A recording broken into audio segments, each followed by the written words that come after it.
Good morning, New Canoe Nation. Welcome back to ICast 2022. We're here at the New Canoe booth. I got my man Will Reed right next to me.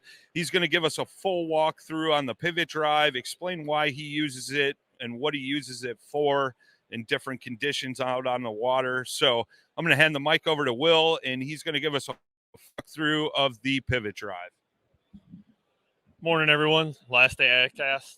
Will Reed here. So the pivot drive, it's not new to the market. People have been using it, loving it. I use it a lot. I actually use it in an unconventional way. Everyone always is like thinking deep water or all of that. I'm actually a river guy. Everyone knows that I'm a river guy. But the pivot drive, it acts as a rudder and it runs shallow enough with the kick-up features. It's a very untapped area of the market. Shallow water, rocky water. Unlike a lot of fin drives and stuff, the pivot drive lives in shallow water. You have instant anti-reverse forward. It's a smooth, just fluid motor. Run arm get back. Seam 4 bolts. We're actually going to be releasing a video here come up where in under 5 minutes, I think it was like 3 minutes and 20 seconds, we were actually able to take the entire pivot drive off. Using the quick connect system on the back, we were able to put on a Torpedo for our EPS or anything like that. I can't speak highly enough about it.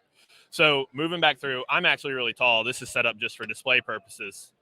I'm usually running it all the way up here. So let's get this. I'm trying to hold a camera, a mic while doing this. A little difficult. Line it up. Running it forward just like that. With the gear pod, obviously you can't go all the way forward, but having your hands-free solution, my biggest thing is I'm a fly fisherman. I'm a river guy. I need to have my hands free at all times. With the pivot drive, it's freeing up my hands, same as our electronic motors, where I'm able to just have complete control, forwards, backwards, holding in current. I'll actually use the rear end, and we're going to go there in a second, that's in the water. It almost acts like a rudder. So I'm able to position myself in the current. Another feature is because it is a transom mount, the turning radius on this, I can actually do like 180-degree spins, 360-degree spins, almost like a zero-turn mower. Not that everyone likes cutting their grass, but running back here. So here I'll show with the hand control. I mean, it is very responsive. And talking about shallow water, what other people are going to allow you to just sit here and kick a drive? So I'll take my foot here. It's going to lock right back in. I'll kick it again. It's going to lock right back in. I mean, I'm not worried about breaking this thing. Of course, this is when mine's a little beat up. It works like really good. Up on the forward side, I'm not going to reach for it right here. So this cable, you're able to, I mean, at any time, I don't have the leverage here. You're able to disengage it, pull it up if you're going over a log, something like that. Lastly, for taking this thing off,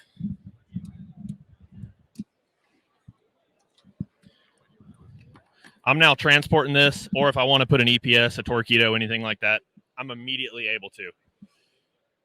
Still have full control of this. If you want to run a foot pedal system for the EPS, things like that, it's great. You can't, obviously, with a pedal system because unless someone has 3 legs, it just doesn't work out. But steering is amazing. I'm able to actually do this while still holding on to a mic here. Lock it back in. We're good to go. If anyone has any questions in the comments, I know we're looking at them right now. It's early in the morning, last day of ICast. We're all a little tired, but I'd be happy to answer anything about it. I love it. I use it all the time. Really, the pivot drive, just every new canoe is built where there's no two that are the same. And the pivot drive for me allows me to access things, have my hands free in ways that aren't possible in other ways. I think we're the only manufacturer that actually made a stern mount drive system. I know there's a couple others that have been out there in past iterations, but I can't speak highly enough of it, especially like guys that are getting into I'm not a bass fisherman really, but like the Hobie Boss series and a lot of those tournaments, having hands free, if you're having to paddle while trying to fish, you're at a big disadvantage, and they don't allow electric motors. Any type of pedal system is just one-upping your competition. Same with adding good electronics, everything like that. It's just another tool in the toolbox. But thank you all and have a great day. All right, guys, there you have it. That's the pivot drive. That's kind of the last segment for walkthroughs of all our products here at ICast 2022. Coming up at noon Eastern time, we got a live Q&A with Blake Young and Brian Connolly. So any and all questions you guys have, feel free to drop them in this chat or tune in at noon Eastern, 11 Central, and 9 o'clock out on the West Coast. If you guys have any questions at all, Blake, the man himself, will be here to answer those, and that's going to close out our ICast 2022 for us. I hope you guys have been enjoying all these different videos that we've been doing live here from ICast. We will see you guys in about an hour and a half. Thanks. Good afternoon, boys and girls, ladies and gentlemen. This is the last broadcast here from ICast 2022. Got Blake Young, Brian Connolly. You guys submitted some questions. If you guys are watching and you have more questions, please drop those down in the chat. We will get them answered for you. But we'll kick it off with some that Brian has pulled up on the old Instagram here. So in regards to the transducer retract system, Kevin Bell wants to know, is there an option for the Lowrance split shot? Which model option will work with it? Well, you really put me on the spot here. Yeah, I believe split shot does work. Off the top of my head, I don't know. We'd have to pull that up and look at it, but I believe one of those versions will work. We haven't come across any transducer that we haven't been able to make work. A couple of them, as they've come in, we've had to make some modifications and such for them to work. Okay. But the Lowrance ones have all worked just fine with one of the two kits. So Sure. we'll look into that and we'll get back to you on the comments. Okay. How is production on the Unlimited coming along? Are materials and parts still scarce? Production's pretty good. We haven't really had any downtime due to materials or parts, anything going into the boats. Really, any delays that we've experienced have been, just factory production, staffing, all that kind of stuff. So we've held up pretty well this year. We've stayed pretty much on schedule, and things have gone a lot more consistently over the prior year. There have been some cases, things like decking pads, where suppliers are just way behind schedule, and we're sitting there going, okay, do we stop shipping boats for 3 weeks, or do we ship the boats and then the decking kits will have to catch up? We've gone for that option because we don't want to just, lock things up. So, but yeah, overall, we've held in pretty well. Haven't really lost any downtime to that. Yeah. And are continuing to crank out boats. Cool. Production is rocking. What's the max weight that should be allowed on the buddy seat in the Flint? Another on the spot technical question. Well, a little new canoe history for you. That buddy seat is the original bench seat for the classic models going back to like 2006. Okay. And so with those seats, I mean, the Classic 10, Classic 12, these were good boats that big guys were using that, it was kind of like the predecessor to the Frontier 12 and F10. So I don't have a weight limit for it. I'll tell you what, you're going to overload that Flint before you're going to overload that buddy seat. So nice. Good answer. Good answer. What's the best entry level pedal system and kayak for a 6'4", 290-pound guy? You want me to take that one? Because sure, I'm pretty close to that. I would say you'd either want to look at the Unlimited, the Pursuit, or the F12. All three of those boats are going to be super sufficient to handle your size and weight. I've fished out of all of them. I've stood out of all of them. Our pivot drive system goes into all three options. But for a bigger guy, like most bigger guys go towards the Unlimited or the F12. Both great options. Both lay out a little bit differently deck-wise. But either or, going to totally suit your needs. You'll have zero issues. Anything to add to that? You look like you wanted to say something. No, I think that's good. Okay. I mean, really, like you said, there's no perfect kayak. It's just about finding the right fit for the right person in the right situation. If you can try a couple of them out, that's ideal. It really just depends on, what you're comfortable with, what your goals are, how what you value the most.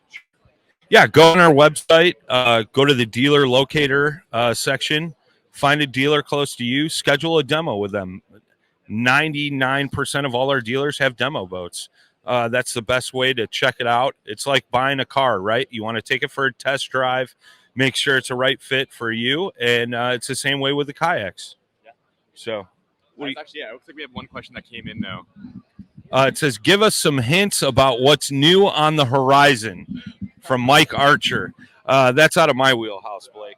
Hey, Mike, appreciate your comments and support throughout the show. I know you've chimed in a lot. One thing we've learned over the years is that it's a lot better to have something new and then talk about it than to talk about what you're planning on doing or what you have in the works, because it just gets complicated, and then sometimes you build yourself timelines you want to stick to, then you rush things through or there's delays and people are disappointed. So I can guarantee you that we're always working on new stuff. We're currently working on new stuff, but I don't have any hints for you, Mike. I apologize. Mike's day just got ruined, Nick. I got a question. Can I ask a question? Yeah. Brian, it's your first ICast, man. What is the thing that has struck you the most about being here at the show? I think the thing that struck me the most is the camaraderie in the community. Like outside of even the fishing kayak community, that's tight knit, right? But you even go outside of that and you look at the bass fishing community or the offshore community or flats community, whatever it is. It's amazing to see them all interact at ICast. It's my first time walking around, engaging with the brands, engaging with the dealers, and all these people who are in the industry. They all know each other, especially with new canoe guys. They're like rock stars around here. So it's awesome. Being able I'm tagging along with the posses, and everyone's introducing me, and it's fun. It feels like we're in Hollywood and like movie stars or something like that. So it's a good time.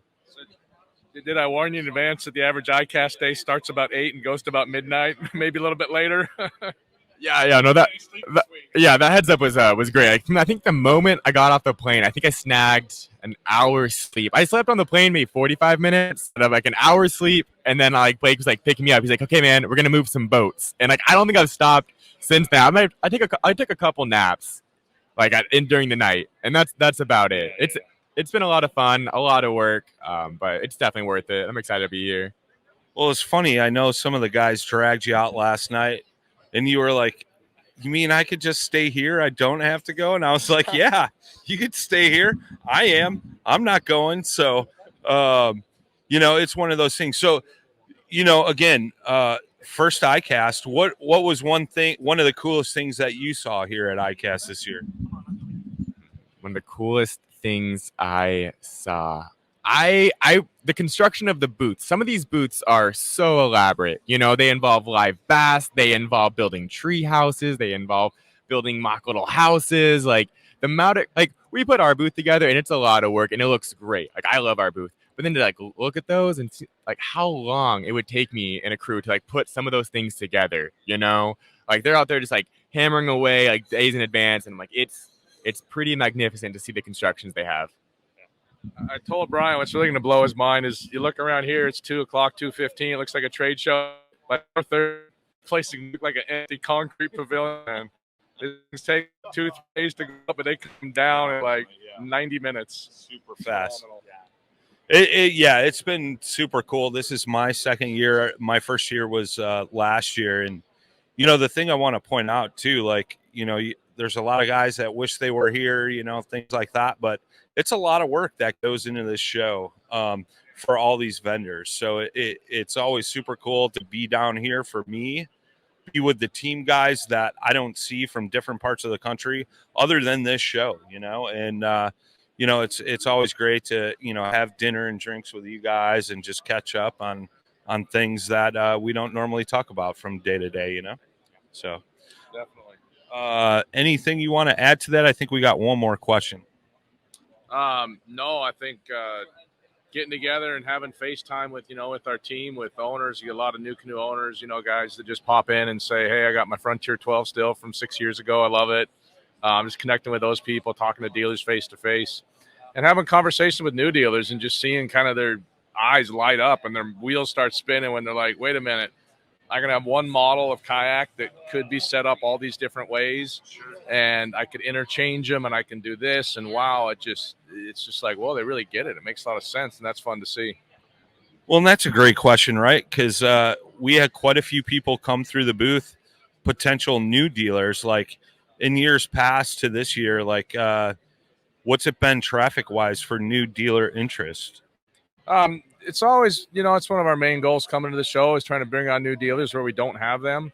And I'd say this year we've had really probably more really solid prospects. Yeah. You know, the ones that we've talked to that are interested, brand really stores that are really, you know, doing things or been around a long time or ambitious.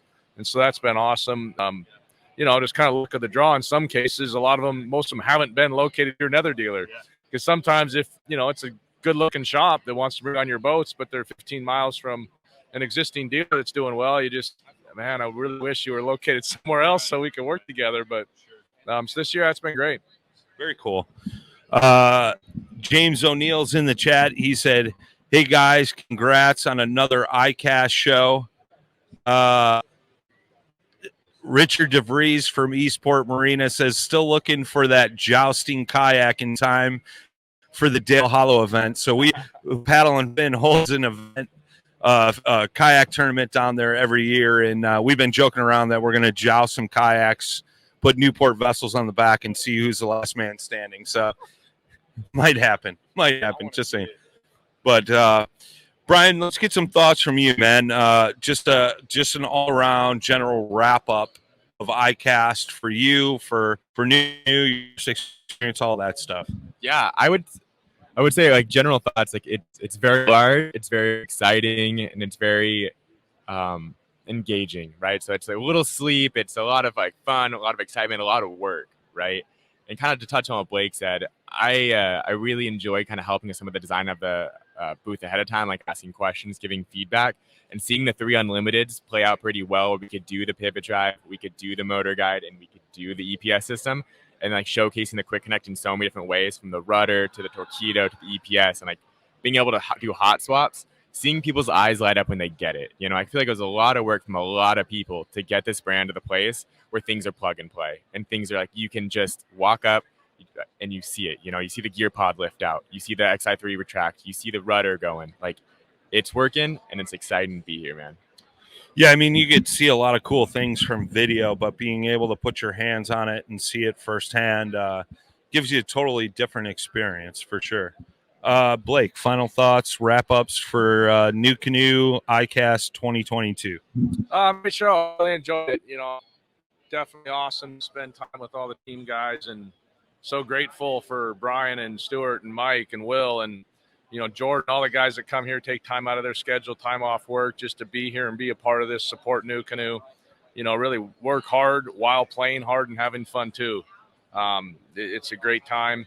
It's been really fun talking with dealers about our vision for, you know, you have the models, you have pedal paddle power, you have the quick connect system, the different motors, and setting things up and really presenting it more as a package instead of, well, you got a kayak and you could do this with it. It's like, sure, here's a kayak that's set up with all this stuff and ready to go. Some people see that in the stores, you know, it just makes sense. They're like, wow, that's really sweet. Yeah. And we're seeing more and more people that are choosing a kayak over like a bass boat or a flats boat, you know, not because of money. I mean, yeah, they're happy to save money, but really it's like, it's going to be a better fishing solution, sure, a better solution for what they want to do. So that's really cool to see. And I guess last, I got to give a shout out to my wife. We're here with our kids. You probably saw Swain pop in earlier. So I'm here at the show from, you know, 8 to 7 or whatever. She's taking care of the kids at the pool and running around and doing stuff with them. So very grateful for her. Absolutely. The whole family's been a part of this. I got to experience that last year, and it's good to see you outside of the business element, you know, enjoying your family.